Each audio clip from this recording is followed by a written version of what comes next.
အင်္ဂလန်ဘောလုံးအသင်းရဲ့အံ့ဩသင့်စရာကမ္ဘာ့ဖလားလူစီရင်ဒီနေ့မေလ22ရက်နေ့မှာ1998ခုနှစ်နောက်ပိုင်းအင်္ဂလန်ဘောလုံးသမိုင်းမှာအံ့ဩစရာအကောင်းဆုံးလို့တင်စားခံနေရတဲ့အင်္ဂလန်အသင်းဒီပြတောမတ်တူချဲရွေးချယ်လိုက်တဲ့လာမယ့်ကမ္ဘာ့ဖလားအတွက်အင်္ဂလန်အသင်းရဲ့လူ26ယောက်စီရင်ပဲဖြစ်ပါတယ်ဒီ26ယောက်လူစီရင်ကဘာကြောင့်ဒီလောက်တောင်အင်္ဂလန်မှာခရဲရိုက်သွားရတာလဲဆိုရင်ပြည်သက်တွေမျှော်လင့်မထားတဲ့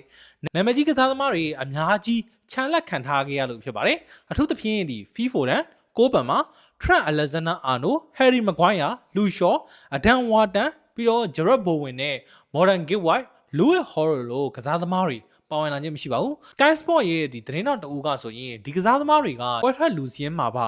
တဲ့နဲ့အင်္ဂလန်ရဲ့ပါရမီအရှင်ကစားသမားတွေပါ1998ခုနှစ်တုန်းကဒီ Gascoigne ကိုချန်လက်ထားခဲ့ပြီးတဲ့နောက်ပိုင်းမှာဒါကအန်အောတင်စရာအကောင်းဆုံးအင်္ဂလန်လူစင်းပါပဲလို့သုံးသပ်ထားပါတယ်နောက်ထပ်အန်အောစရာမှတ်တမ်းတစ်ခုကတော့1986ခုနှစ်ကဒီကမ္ဘာ့ဖလားနောက်ပိုင်းမှာပထမဆုံးအကြိမ်အဖြစ်အင်္ဂလန်ရဲ့ပြိုင်ပွဲလူစင်းမှာလီဗာပူးအသင်းကကစားသမားတယောက်မှမပါဝင်လာတာဖြစ်ပါတယ်ဒီလိုနီးစနစ်ပိုင်းအကောင်းဆုံးကစားသမားတွေကိုဘာလို့ခြံထားခဲ့တာလဲဘောလုံးဝေဖန်သူတို့ရဲ့အဆိုအရဆိုရင်ယူရိုပြိုင်ပွဲမှာအရေးပါခဲ့တဲ့ကိုပန်မာကဒီဟာဒီမှာဒဏ်ရာပြဿနာတွေကြောင့်ခြေစမ်းပိုင်းကြာဆင်းနေလို့ဖြစ်ပါတယ်ဖီဖိုဒန်ကိုတော့တူချယ်ကဒီ Force 9အပါအဝင်နေရာစုံမှာစမ်းသပ်ခဲ့ပေမဲ့နိုင်ငံအသင်းမှာအဆင်မပြေခဲ့သလိုမက်ဆီမှာတော့ပက်ခွာဒီယူလာတဲ့ယုံကြည်မှုကိုမရတော့လို့ချန်လက်ခံရတာပါရီယာအသင်းရဲ့နောက်ခံလူအာနိုကတော့ဒီတူချယ်လူချင်းနဲ့ညာနောက်ခံလူပုံစံမျိုးမဟုတ်ဘဲနဲ့အန်ဒရူရာနဲ့ပွဲမှာတော့26မိနစ်သာကစားခွင့်ရခဲ့ပြီးတော့ချန်လက်ခံခဲ့ရတာဖြစ်ပါတယ်တူချယ်ကိုယ်တိုင်ကလည်းနံပါတ်10ရိုးကစားတဲ့9ယောက်လောက်ကိုခေါ်သွားပြီးတော့နေရာလွဲပြီးတော့ကစားခိုင်းနိုင်မျိုးမလုပ်ချင်ဘူးလို့ရှင်းပြထားပါတယ်အန်အောစီယာချန်လန်းမှုတွေရှိတယ်လို့မထင်မှတ်ဖဲနဲ့ပါဝင်လာသူတွေလည်းရှိပါတယ်အထူးခြားဆုံးကတော့တိုက်စစ်မှုအိုင်ဗန်တိုနီပြန်ပြီးတော့ပါဝင်လာဖြစ်ပါတယ်သူကယူရို2024အပြီးမှာစီနီဂေါနဲ့ဒီခြေစမ်းပွဲမှာ9မိနစ်ပဲကစားခဲ့ရပြီးတော့ဘောလုံးထိချက်2ခါပဲထိထားသူဖြစ်ပါတယ်အခုလူစင်းမှာပါဝင်လာပါတယ်ပြည်သက်တွေအဝေးပန်းကြဆုံးကတော့ဒီလီဗာပူးကွင်းလယ်လူဟောင်းဂျော်ဒန်ဟန်ဒါဆန်ကိုတူချေက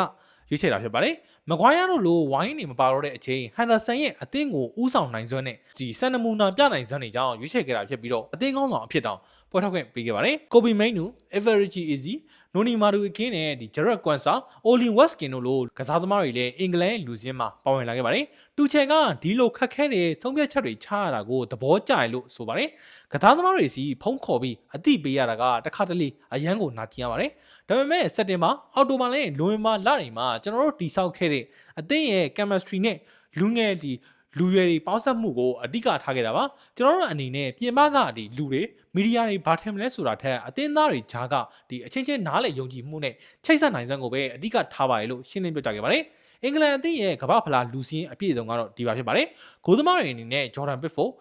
ဒင်းဟန်ဒါဆန်ဂျေးရက်ဖို့နောက်ခံလူတွေအနေနဲ့ဆိုရင်ရီစီဂျိန်ဒီအက်စတွန်ဗီလာအသင်းကကွန်ဆာလီဗာပူးစင်အသင်းကဒီကွမ်ဆာဂျွန်စတိုမာဂွီဒန်ဘန်အိုရေလီဂျက်စပန်နဲ့လီဘရာမန်တိုကွင်းလန်လူတွေအနေနဲ့ဒက်ကန်ရိုက်စ်နော်တင်ဟမ်ဖော်ရက်စ်ကဟန်ဒါဆန်ပြီးတော့ကိုဘီမိန်နူဂျော်ဒန်ဟန်ဒါဆန်ပြီးတော့မော်ဂန်ရောဂျာ့စ်ဂျူးစ်ဘယ်လီဟန်အေဘာရီချီအီဇီနဲ့တိုက်စစ်မှုတွေအနေနဲ့ဆိုရင်ဟယ်ရီကိန်းအိုင်ဗန်တိုနီအိုလီဝက်စကင်ဘူကာယိုဆာကာမာကတ်ရက်ရှ်ဖို့နဲ့ဒီအန်တိုနီဂေါ်ဒန်နိုဒီမာဒိုကေတို့ဖြစ်ပါတယ်ဘလို့ပဲဆိုနေပါသေးတောမတ်တူချေရဲ့ဒီပြတ်သားတဲ့ဆုံးဖြတ်ချက်တွေကအင်္ဂလန်အသင်းအတွက်ကမ္ဘာ့ဖလားမှာရှင်းလင်းတဲ့ရလဒ်တွေယူဆောင်လာပြီမလားဒါမှမဟုတ်အမှားကြီးတစ်ခုထပ်ဖြစ်သွားမလားဆိုတာကတော့စောင့်ကြည့်ရမှာပါကြီးစုသူတွေအနေနဲ့ရောဒီဖိုဒန်ပါမာအာနိုးနဲ့မကွိုင်းရတို့မပါဝင်တဲ့တူချေရဲ့အင်္ဂလန်လူစီယန်ဘောဘလို့မြင်ကြပါသလဲကောမန့်မှာဝင်ရောက်ဆွေးနွေးသွားလို့ရပါတယ်